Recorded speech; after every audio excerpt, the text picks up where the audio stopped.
This is going to be an entirely different episode. My first solo episode. Today, when this episode airs, is our 25-year anniversary. Love stories in Hollywood and Disney movies and all this ever after sort of thing, that's just a flat out lie. Is if you could get to that counseling session sooner, I would do it. And I am a better person than I was 25 years ago.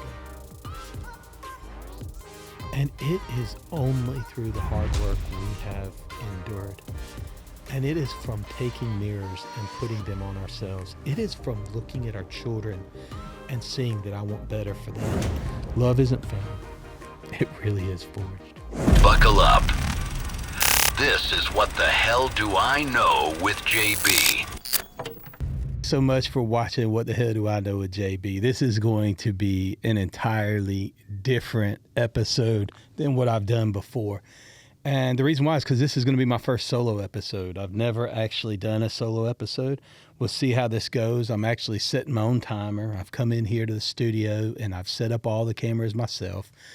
Set the lighting up, and where I normally have my wife producing. She's not producing today because I wanted to celebrate today, when this episode airs, is our 25-year anniversary. And so today, for this pod, I have done something totally different. Something so unique. We'll see how this goes. Maybe we won't air it. We'll see. I hope I can give you something worth listening to. If you are a young person that's going down the road and you certainly want to get married, maybe you're in a relationship about to get married, you're thinking about marriage, or it's not even on your mind, this episode could be for you. But maybe you're in the mid stage of your marriage and you're fighting through the kid years and you're getting into the stage of tween years or whatever, and maybe you're getting to where we are.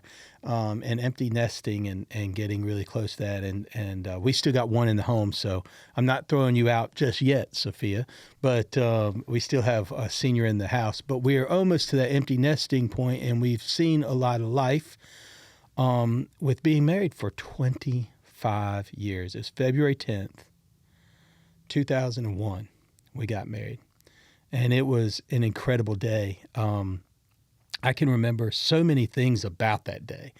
I can remember getting up in the morning and being nervous. My cousin stayed the night with me the night before, but it was beautiful on a golf course called Eagles Landing Country Club in Henry County, Georgia. So shout out there. I actually, side note, was a dishwasher in high school at Eagles Landing Country Club. So it's quite the level up from being the dishwasher at Eagles Landing Country Club to then having your reception at the country club's ballroom. It rained that morning, and I remember people saying that was good luck. I mean, then the skies opened and the sun came out, and her dad had, at this country club, they had beautiful golf course. I think they had 27 holes of golf there, and he had booked, I don't even know how many rounds of golf for all his friends and the wedding party, and anybody that wanted to play golf, you could all go and play golf. And so I remember me going and playing golf. I played golf with a buddy of mine, Troy Roach, who was in my wedding. And Troy was actually a boss of mine at one time at the place I was working at this concrete company plant. And Troy was actually a boss of mine at one time. We just became really good friends. And I asked him to be in my wedding, and he said yes. And it was great to have him in the wedding. Danielle and I always found ourselves hanging out with certainly people our age, but then a lot of times we would start hanging out with people that were older than us. And the reason why we hung out with older people is because they had seen a little bit more life than we had. And so if I could learn from them, it was great. So when I became friends with them, it was like, okay, I might be doing something right. And there was some validation in that. So having Troy in the wedding, aside from being a friend of mine, was just he was a smart guy. My dad had, he could be so neurotic sometimes, and he was like, Jason, I need to make sure you have everything in your tux.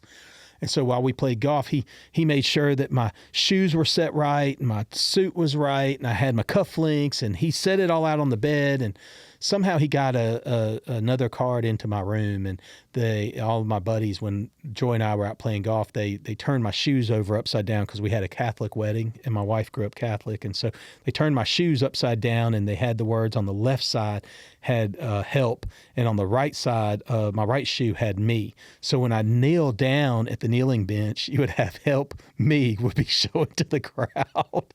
And so they wrote it, and you wouldn't think you could see it, but I'll probably flash up some pictures of that.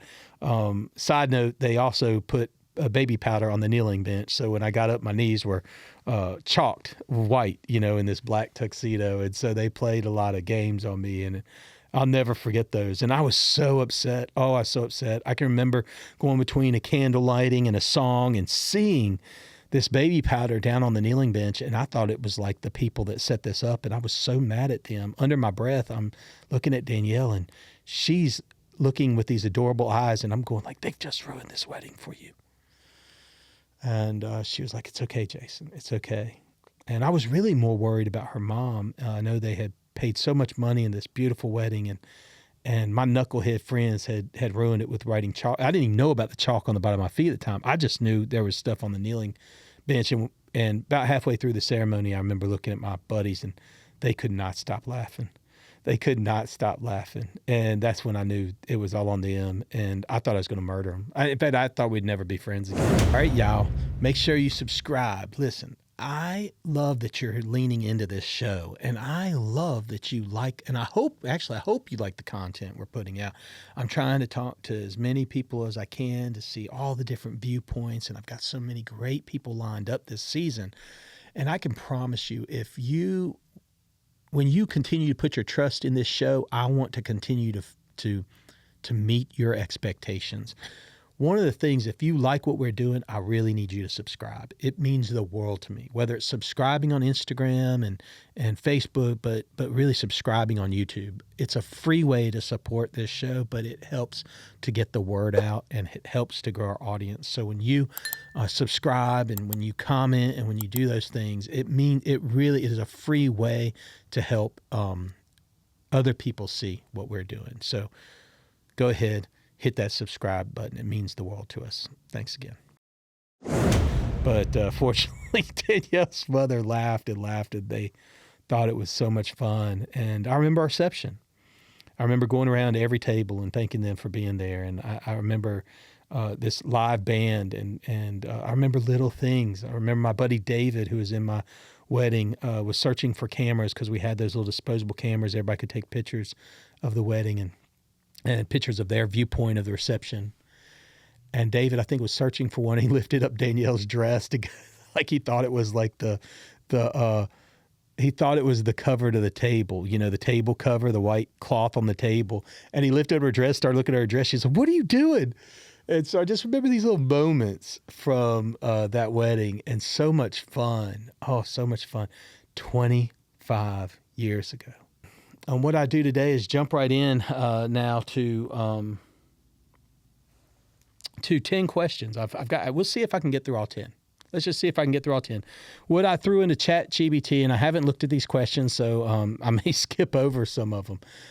This is off the cuff and just lessons I've learned. What I put in, I said I wanted 10 questions to answer on a pod with just myself. It'll be my first solo pod, and in honor of my 25th wedding anniversary, I want to answer hard questions about marriage and reflective questions.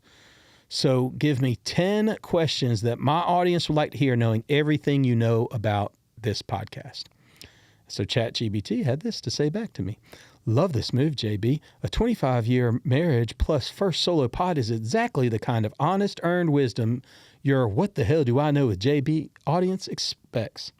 This isn't expert marriage advice. It's scar tissue, humility, faith, failure, and grace, which is your lane. Here are 10 hard and reflective questions that will resonate with your audience, your tone, and your brand. Well, let's see if they're right.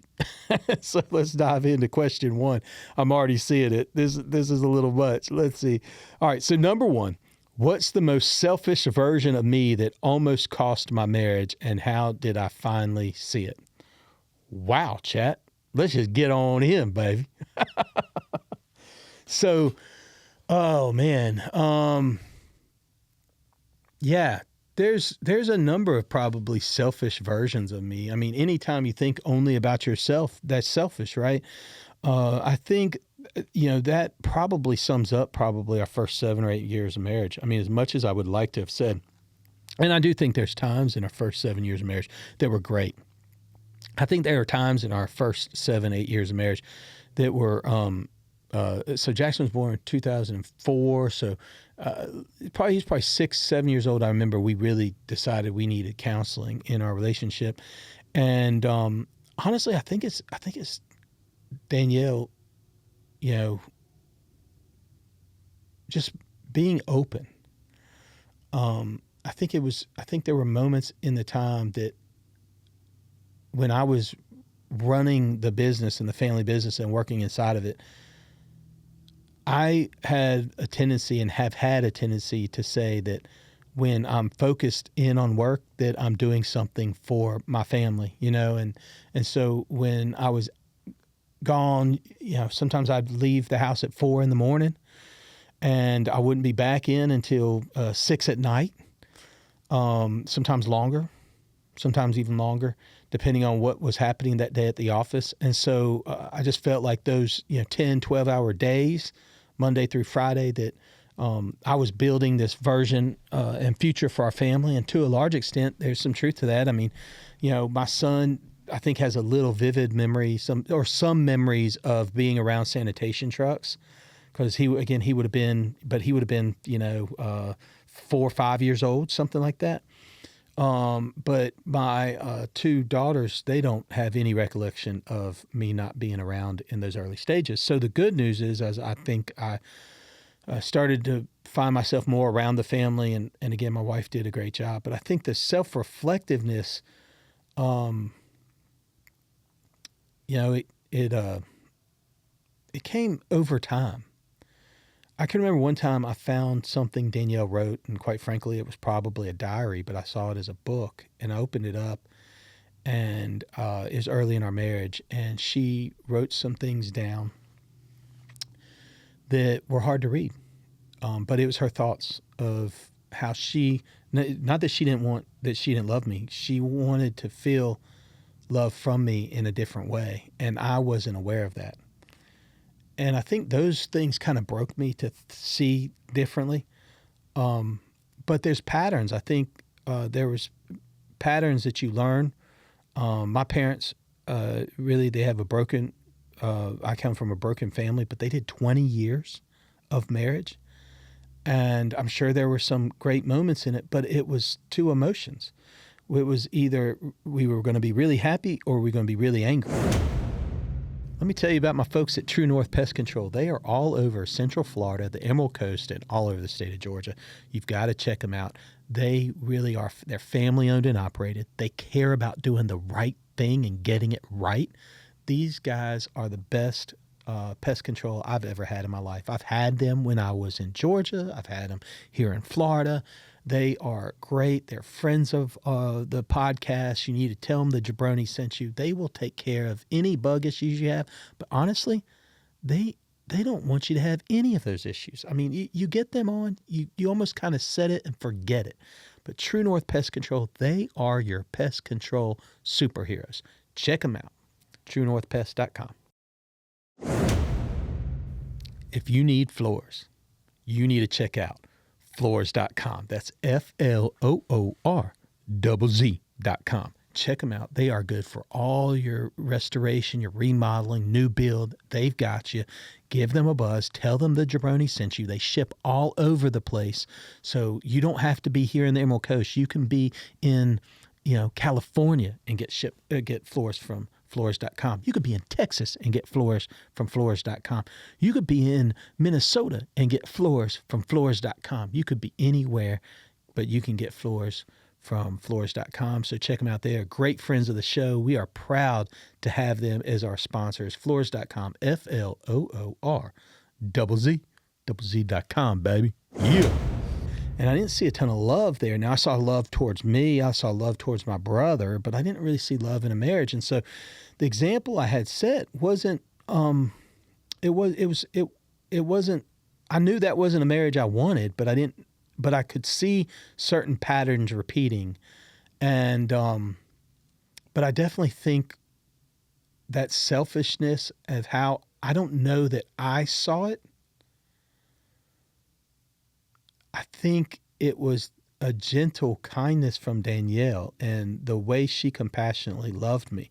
I mean, we would constantly doing, when she felt we were at low points in our marriage, we would have a Bible study we'd be joining, or we'd go to a marriage conference, or we'd read a certain book. I mean, it was never like, it was always, how do you work on the marriage? But it wasn't until again, I think getting into like real counseling, and not just some marriage counseling, not some lay counseling at a church, but like real counseling that somebody could put a reflective mirror on me, and I could take an inventory of, trauma in my life from childhood and draw that out to say, ooh, I got some things to work on. And that was a real turning point. But, that was in the, 10 years into marriage. The first 10 years, we just white knuckled it to a degree. And again, we were constantly working on stuff. So I guess the thing I would say, if you're listening to this, what I would say is, if you could get to that counseling session sooner, I would do it. And don't hesitate. Just like dive into it. Even if it's maintenance, even if you feel everything's good. When I marry couples now, I do marriage counseling with them, but then I always ask them to to find a counselor and book an appointment for 6 months out. And the counselor may say, well, why are you wanting to come in? Why are you booking it for 6 months? You book it for 6 months out so that you don't, there's nobody going like, oh, you know, we need counseling. We got to go to counseling. I want counseling. I want you to get counseling. There's the reason why you book it 6 months out is because it's just maintenance. You're saying 6 months, I'm going to do maintenance counseling. And it's so important. A lot of times counseling is interacted with and people start participating in counseling because something's wrong. I would encourage you to jump into counseling when everything's right and have that maintenance counseling and open those things up, because I wish that we had gone there. Again, I'm not, our 10 years, first 10 years, there are incredible times in those first 10 years. Married in 2001, had Jackson in 2004, had Isabella in 2006, had Sophia in 2008. Those first 10 years gave us our legacy that we're going to leave the world. Those first 10 years, those kids have forced us to look at each other differently and look at our relationship differently. So I will always be grateful for those first 10 years. Those first 10 years are everything to me. And we had joy in those 10 years. But I wish we had ran to counseling sooner. I wish we had gone in there sooner. I wish somebody had said you need to find counseling. But I think you're too young to think I'll figure it out, or I can figure it out, or I also came from a generation that just didn't talk about feelings. And I came growing up in the church that if you went to counseling, it was really that was your first step towards divorce. And so I was scared of it. So yeah, chat, thanks for that question. That one was tough. Let's see what the next one is. But that's what I would say. Number 2, what did I believe about marriage at 25 that I now know was incomplete or flat out wrong? I think this is probably an easy one. I think my wife would also agree with this. It's not a fairy tale story. It's not a fairy tale story. Hollywood does an incredible job of, ever after. And it's not a fairy tale story. And you don't see it. There was a movie with Bruce Willis that, oh my gosh, I'm gonna Google it right now. Cause this movie probably, it's tough to watch but it might be the most, marriage movie. Appreciate y'all generous. It's called The Story of Us. It was shot in 1999. And I remember going like, oh my God, that's horrible. And I'm not saying every marriage is like that marriage, but I will tell you that that's the first probably Hollywood movie that depicted a couple going through some really high times and low times and trying to figure it out. And it's one of the, and I don't know, how it ends. There was another one with Meg Ryan and where she's an alcoholic, and that was a great Crazy Love, I think, was in the song, which was our wedding song, by the way. That was our song, Crazy Love by Van Morrison, was our song that we danced to at our wedding. But I'm trying to think what that movie was. Let's see what that one was, because I'd encourage you, check it out. My wife is totally screaming exactly what these movies are, and like, how can you not remember? When a Man Loves a Woman. That was in 1994, which is coincidentally about the time I started dating my wife. So we've been together over 30 years now, but 25 years of marriage. So, yeah, that one was a tough one. That movie was also probably not as Hollywooded, but the love stories in Hollywood and Disney movies and all this ever after sort of thing, that's just a flat out lie. This idea that you're gonna live, that you're gonna have an ever after fairy tale ending in your marriage, it's just, you're gonna have to work. And it's going to be some of the hardest work you've ever done, because, again, if you want a marriage to be successful, you're not going to look at your spouse, which is what I learned over the first 10 years and certainly after 10 years. You're going to have to look internally at you. You're going to have to look, and you've got serious work to do. And if you do the work, if you really do the work, when your counselor says, read this book, read the book, do the work.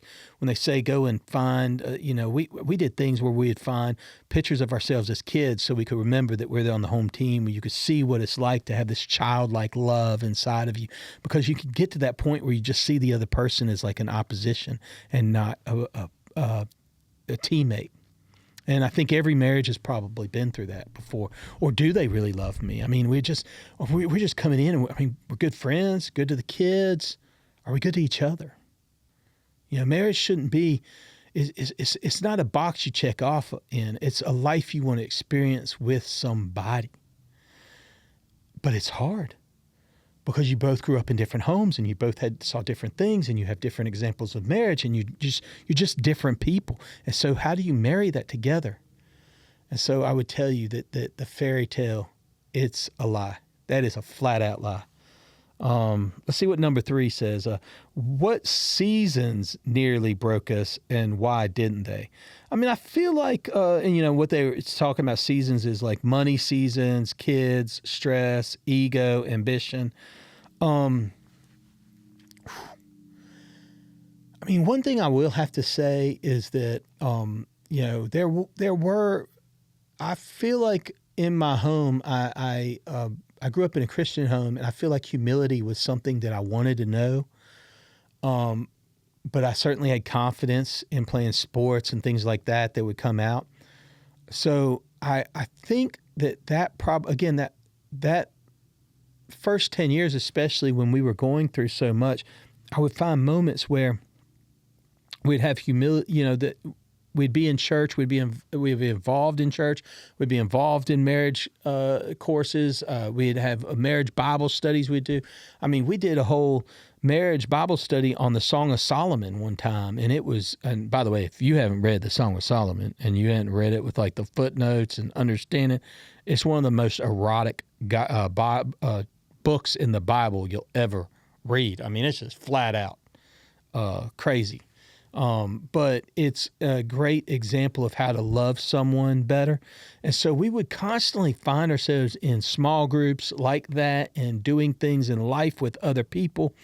And I think that helped us have a good level of humility, because when we sold our business, it could have been an easy way to be ambitious and to do things. And I've told my story a ton of times. I was playing golf 5 days a week, and Jesus broke my golf game. In large part, it had to do a lot with that counseling, and it had a lot to do with that and just diving in and seeing it. So I think before things ever got really bad,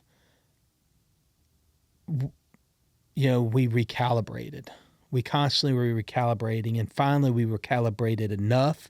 And again, it wasn't just these small Band-Aid fixes of just small groups and, going through this thing or this marriage weekend or whatever it was, which I think is great. If that's all you have available to you, I think that's great.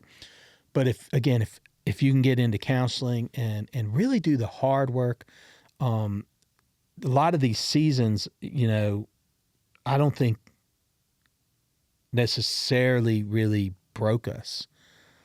So I'm thankful for that. Number 4, what role did my ambition play in hurting my marriage, and how did I learn to put it in its proper place? Because obviously entrepreneurs and leaders, you may feel that too. How to put it in your place. I mean, I say it all the time. Ego is not your amigo. It's something that I've had to learn. I think that when you are in that grind, you think you're doing it for your family. And I heard somebody say it the other day. They said, man, parents, we might say, I die for my kids. I've said that before. I die for my kids. I die for my family. I die for my family. I do anything for my family. But, this particular person threw it back, and I don't remember where I heard this, but I thought it was really poignant because you hear that and you say, hey, rather than die for your family, what about live for your family, right? Really live for your family. So work-life balance is hard and it's difficult. I am very fortunate to have a spouse that is really, really makes me focus. Even when I get out of myself, she'll even say things at dinner like, where's your head at? And sometimes it can feel pretty hurtful, but it's like, oh yeah, no, golly, focus back on this family, not have my thoughts, these intrusive thoughts about all the things I need to do at work tomorrow or with the podcast or, whatever. Right. And so, I'm very, very, very thankful for my wife in that sense. I think she does an incredible job on vacations. When we plan vacations, I really tend to unplug. You guys, if you watch this podcast, sometimes we go on a vacation in the summer and we've had these incredible times where our children are all growing up, all going their different ways. I have 2 out of the house, one shortly on its way. At this point, probably less than 6 months. She'll be out of the house completely. And so getting everybody on these vacations is going to be harder and harder. And I'm not sure that this summer is going to line up where I can have all 3 of them on vacation at the same time. If I could find a few days to have that, I would love for that to happen. But it's getting harder and harder. And so we're finding times where we're taking vacations to where they live so that we can be around them. So we'll see how that goes. But that when I do some of these vacations in the past, especially as we saw this coming, that we would go for 3 weeks sometimes or 4 weeks, and we'd go and we've been fortunate enough to have some success in our life. And I'm thankful for being able to have that success and have the ability to do this. But we might go to Europe for 3 weeks or 4 weeks, or some of we just travel across the west coast of the country. And stay in some Airbnbs and do stuff like that. And so we've done different trips where it's been those kind of trips. And I'm thankful for my wife setting that up because it sets up all these dinners where no distractions. And it forces me to do 4 or 5 weeks of podcasts early and get them all out and plan on my social media stuff and get all that out so that essentially when I go, all I'm doing is this kind of auto posting and I can be 100% present with my children for breakfast, lunch, dinner, excursions, everything else. And so I am so thankful for those things. So I don't know for me if my ambition ever caused any problems, but I think it's because I've had a wife and a spouse and a teammate that has been diligent about making sure that family was so important. And I would like to say it was me always doing it because I think that, and if I have a regret, I think I've allowed her to be the one to have to do it. So if I have a regret of 25 years is that so that would be my regret. Just sitting here reflecting in that question, that would be my regret, is that as the husband and as her teammate, I wish I had have taken a larger role in making those moments more special. Not saying I never took a role, not saying I never did anything, but I wish I had done more of that. And the good news is we're not done yet. So I will start taking more of a role. Number 5, what's something Danielle has done for me that I didn't deserve but desperately needed? Ooh. I mean, there's so many things Danielle's done. Something that done for me, something that I didn't deserve but desperately needed. I mean, I think there's moments that Danielle's probably taken the kids, to go and do stuff so that I could have some time away. There's definitely moments in time in business where things have gotten so chaotic that she just was like, look, I got this. You go do it and go and handle what you need to handle.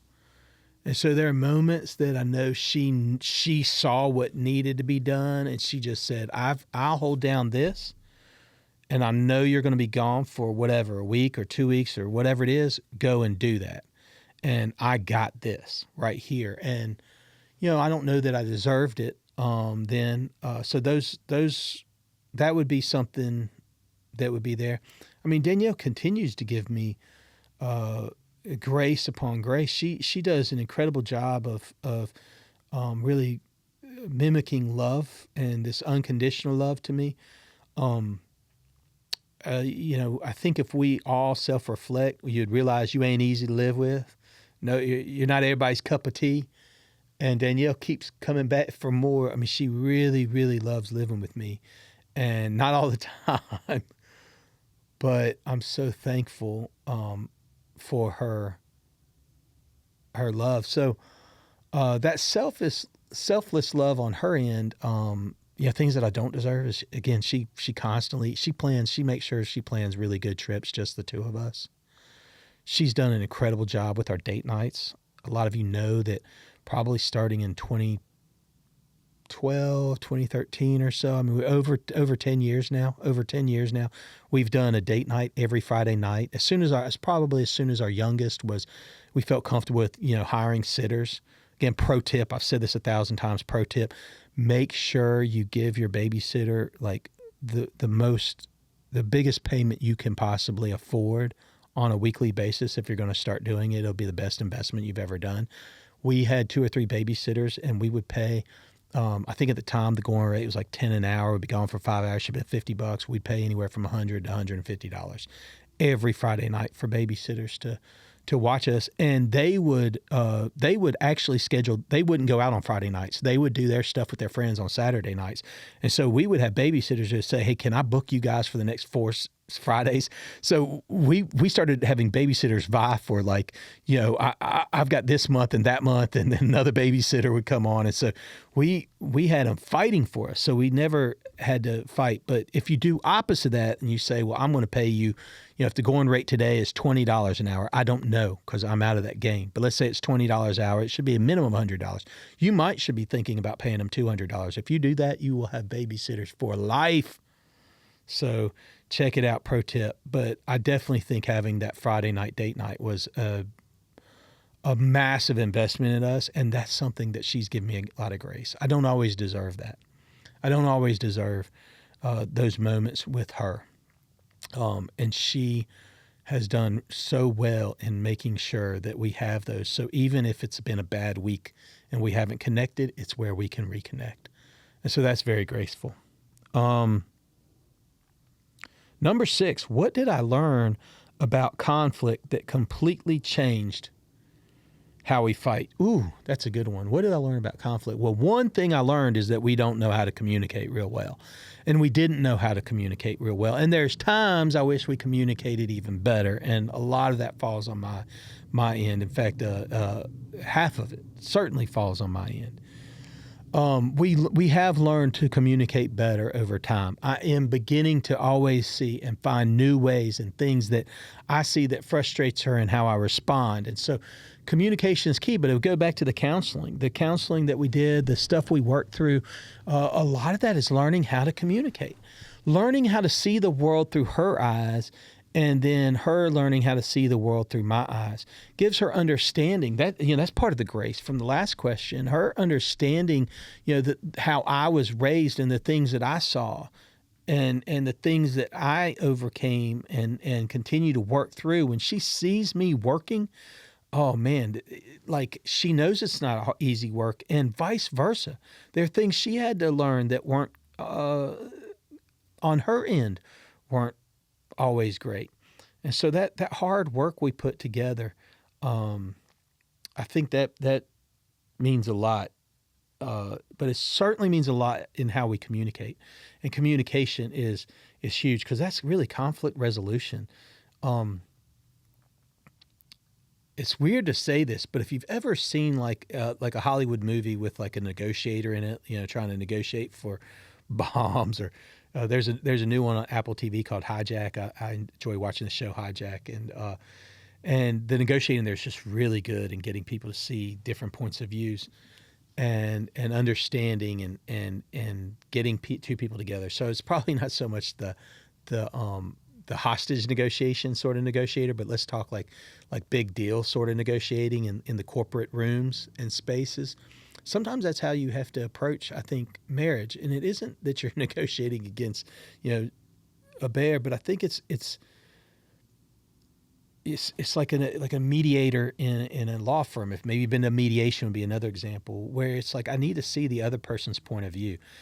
And in a marriage, in a lot of ways, that is the dance. And learning how to see that point of view and reflect on it and comment back is, to me, it's an art form. But it's not, if you haven't been modeled it, then you don't know how to do it. And that's hard work, to figure out how to communicate. One of the first phrases we heard was when we were in conflict, and in counseling, it was to try this. And you can try it at home. It can work. You just have to be careful of it. But was if Danielle would say something to me that I would have taken as offensive, I might say to her, so when you say this is what I hear. And she might go, oh, I didn't mean it to be offensive. I just meant it this way. But what happens when you get in an argument is we would start to use that phrase like, so when you say this, I hear this. You say that, I hear this. And we would go back and forth, and then that became a jab, and our counselor was like, okay, you need to go on to a different phrase. So early stages of learning how to communicate, I would say don't try some of those phrases. But if you come with a heart of humility and you say, because if you really need to understand what that person means, not everything that comes out of their mouth is meant to offend you. It could just be that they need help doing the dishes. And yeah, if you never do the dishes and you're sitting on the couch after dinner's been made and you're watching TV and you're relaxing and you're not doing the dishes, that action in and of itself could seem offensive to your spouse. And so, and by the way, I've been there. I've done it. And so at some point you have to say, she might mean it to be offensive.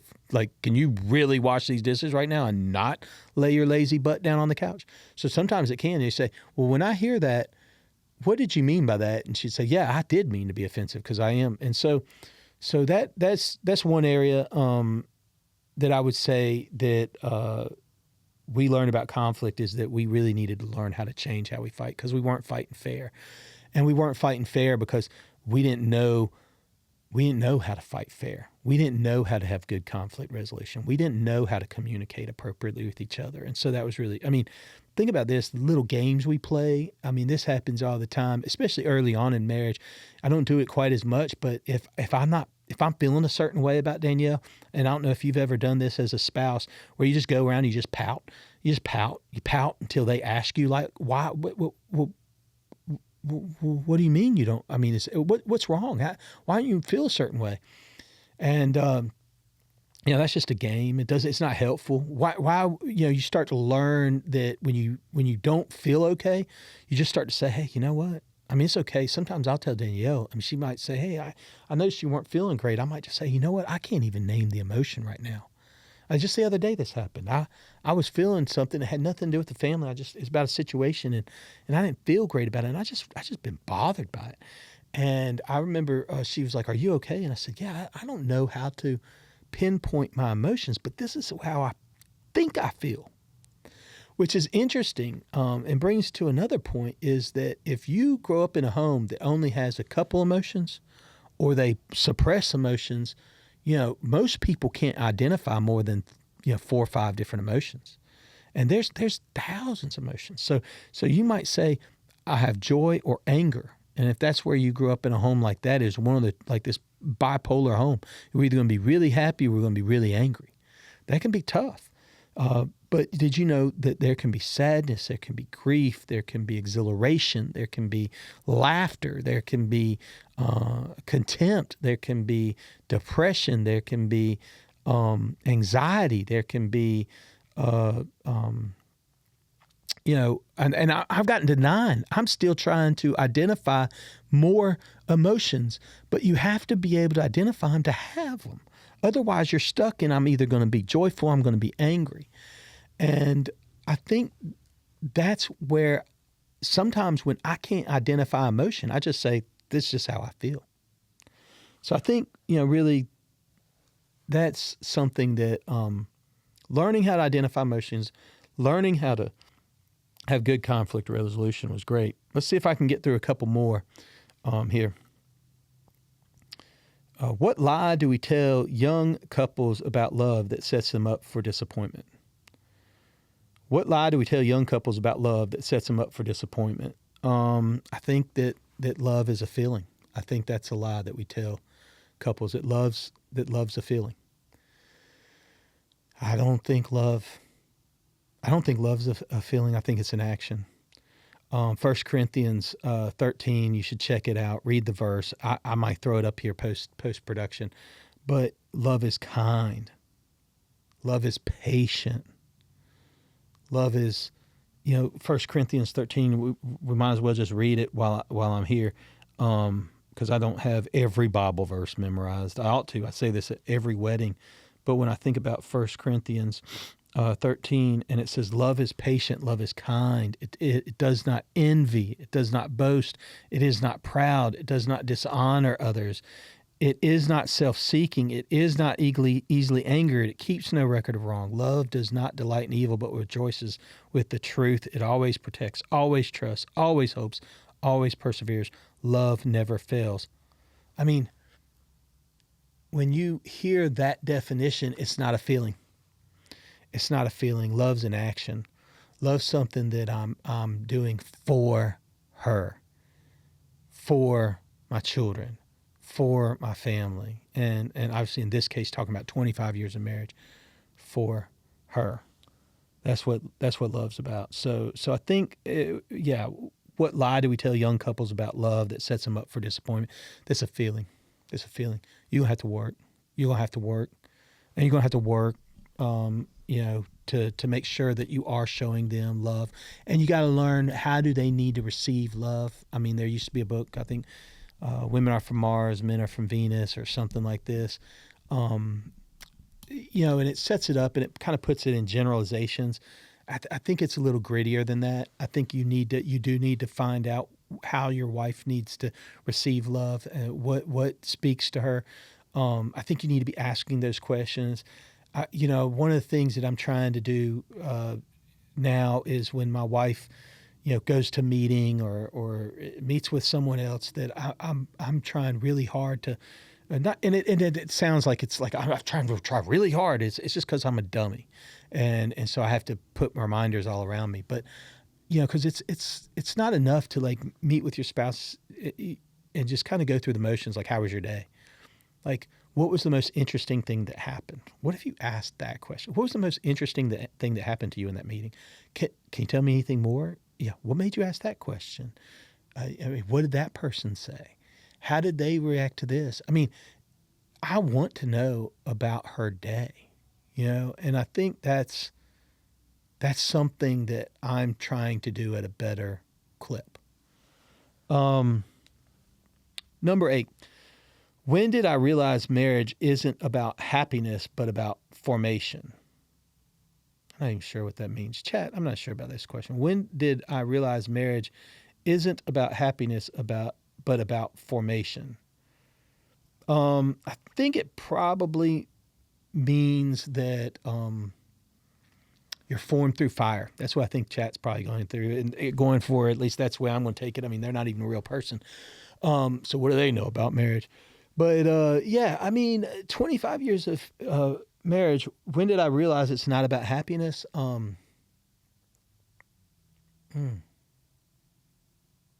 That's a really good question. Now that I think about it in terms of that it takes time. I think probably the more and more I do work on myself, the better I see it. Here's the thing about our marriage.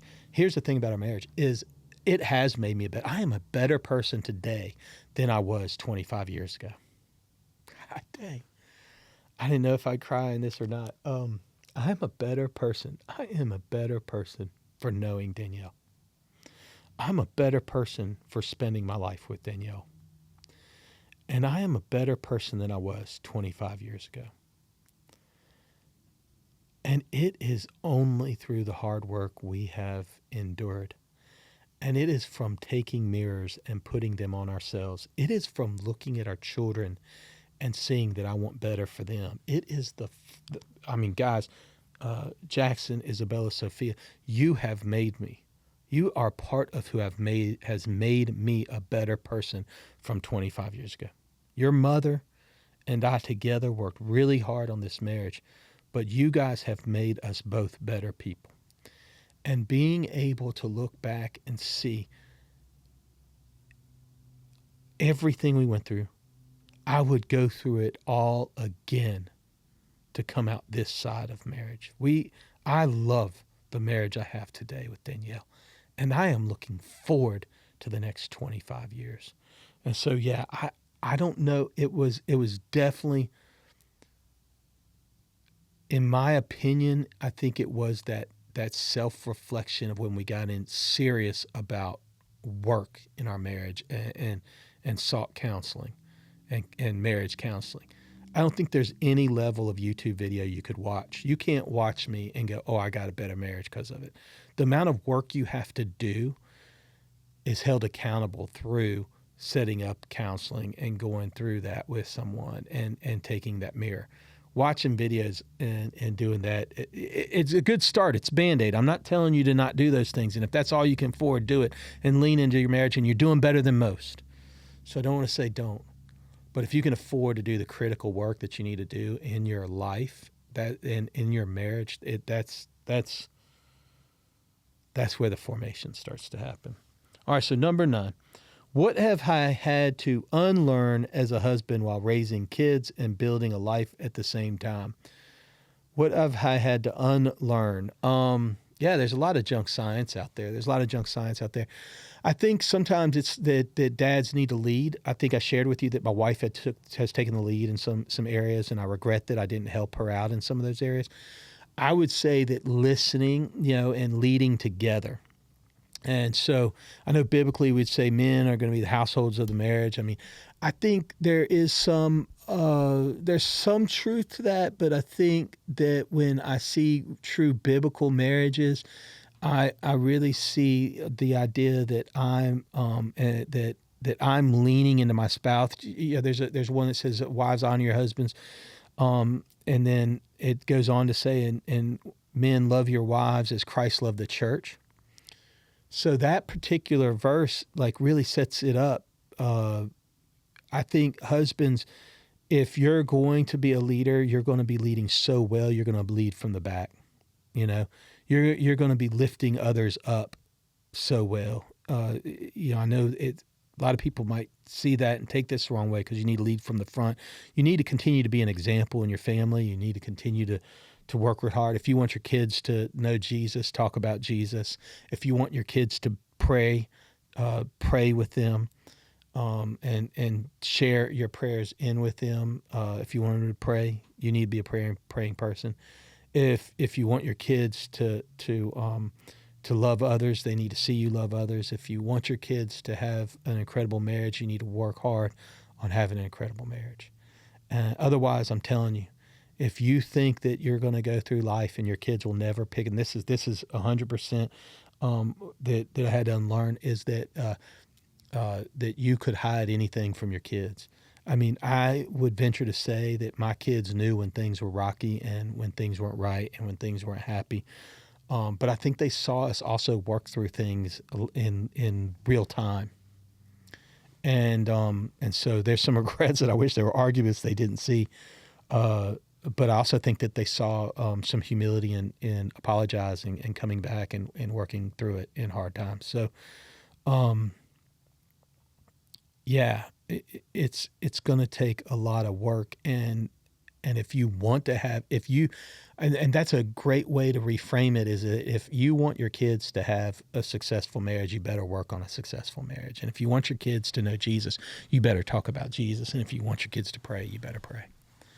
And those are things that I think I didn't really realize that they're always watching until, they start watching. I can tell you a story. Danielle's going to hate this story. But I feel like this whole pod is really about her. So, but we were at my mother's house, and her husband at the time, still her husband, but he had like a PlayStation. He this is early on. I guess there's a PlayStation for kids or whatever.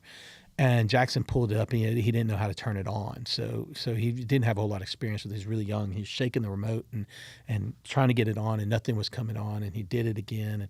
And finally he threw it kind of at the TV in frustration, said, "Damn it." And I remember going like, Danielle, because y'all know I don't traditionally cuss a ton. It's not that I don't cuss or won't cuss. I don't use the vocabulary. But I remember I looked at Danielle and I said, "Danielle, he's picked that up from you." I threw her straight under the bus.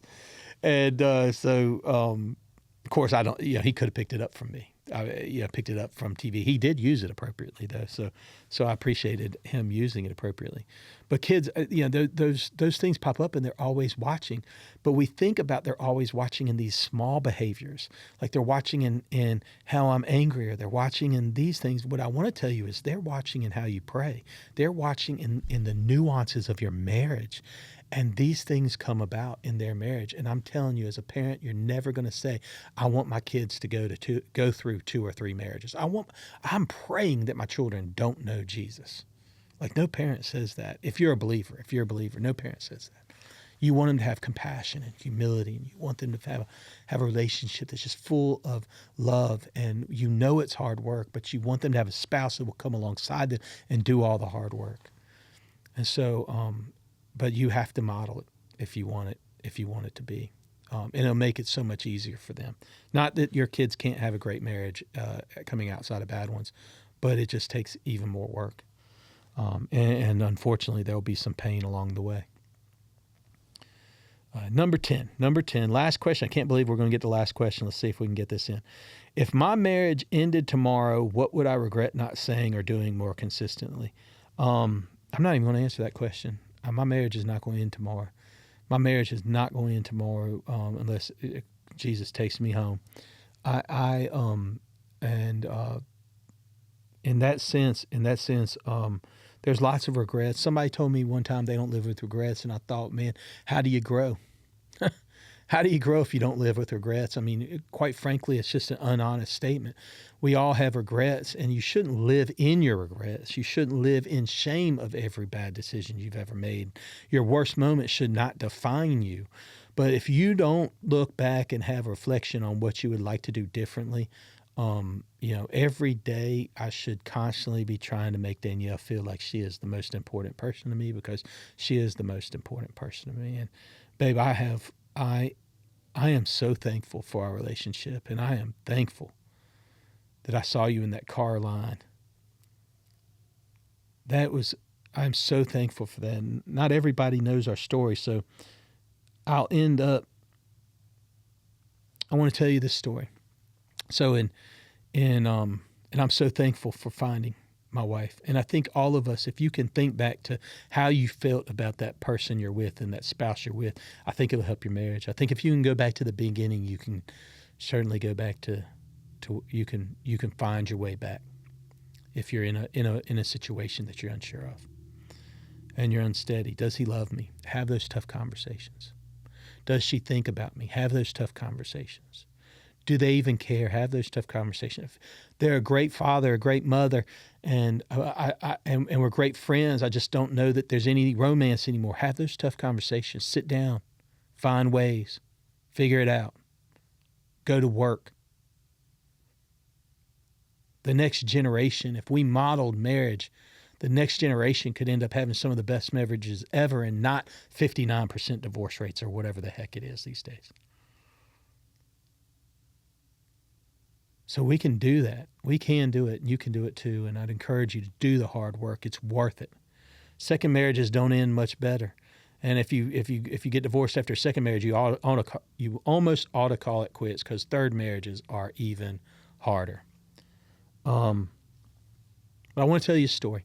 So in 1994, it was around September 1994, I was in a car line picking up my brother from football practice. So I was 17 years old, and I was driving a 1987 Dodge Omni, and it was a red Dodge Omni, but it was like a maroon Dodge Omni, so a little deeper red, had a cloth inside top to it that the cloth was coming down, because the glue wasn't working anymore. No radio didn't work. I had belts squeaking. I had all these things. It wasn't the greatest car to drive.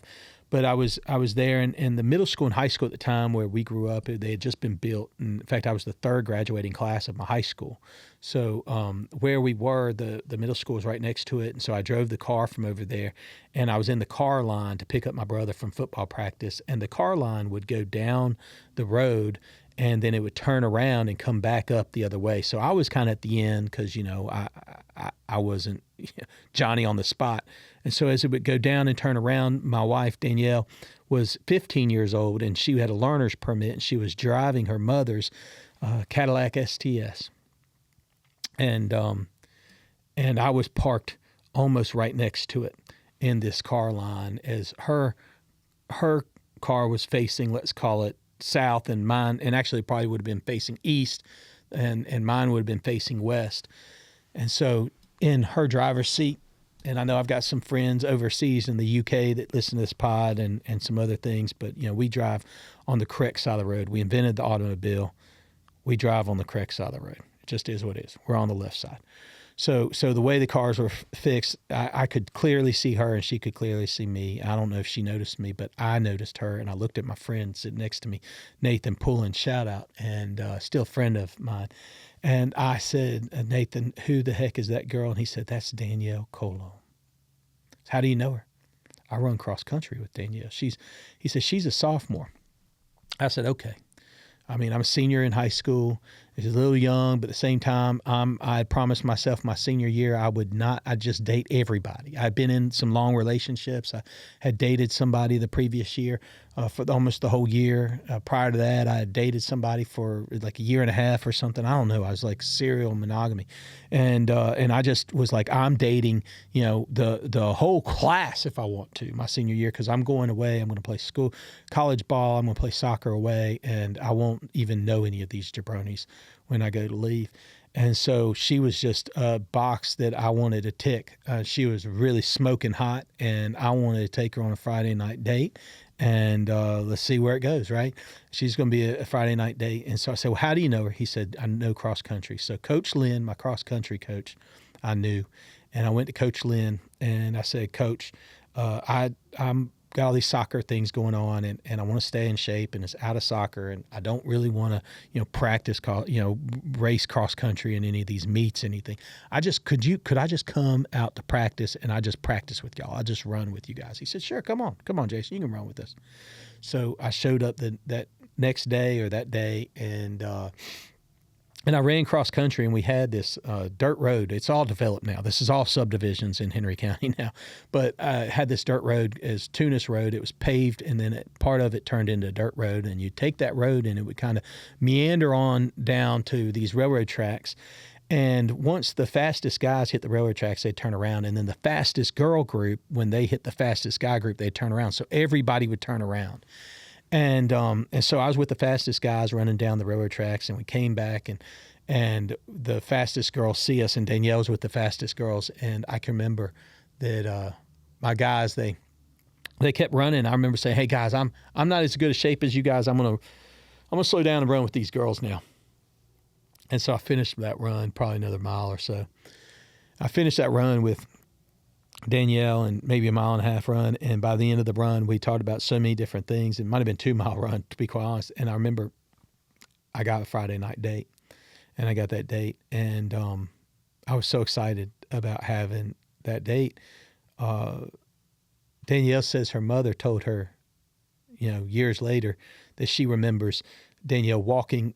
She remembered something so different, as Danielle looked like she was walking on clouds to get in the car because, again, she was 15 and her mom would be picking her up from cross-country practice. And I was excited to have the date, but her mom says she could see her skipping almost into the car. And she's like, "What happened?" And she said, "This guy just asked me out."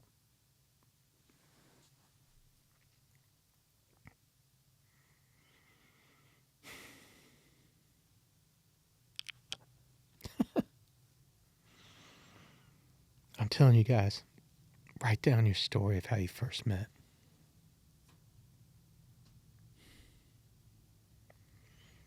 What I thought would be 25 years, what I thought would be a Friday night date, it's turned into the rest of my life. It's the single most important run I've ever had in my life.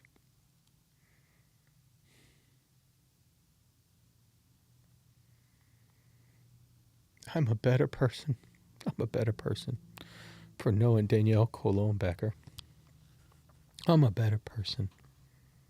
I'm a better human for having you to be part of my life. And I'm so thankful to the work we have put into our relationship, and I would do it again tomorrow. I'd sign up for 25 more, and I am signing up for the rest of my life, babe. And I'm so thankful for that. And I pray that you have that sort of relationship. But I'm going to tell you now, it is hard work, and it's worth every single penny. It's worth everything. There is nobody in this world that I don't want to spend the rest of my life with, still to this day, than you, Danielle. Happy anniversary. I love you. And I can't wait for the next 25 or the next 30 or however long God allows us to have here on this earth.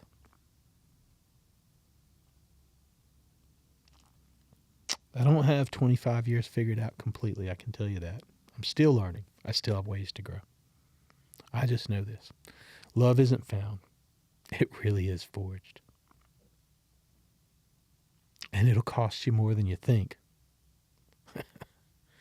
But it gives you back so much more than you deserve. Thanks for tuning in.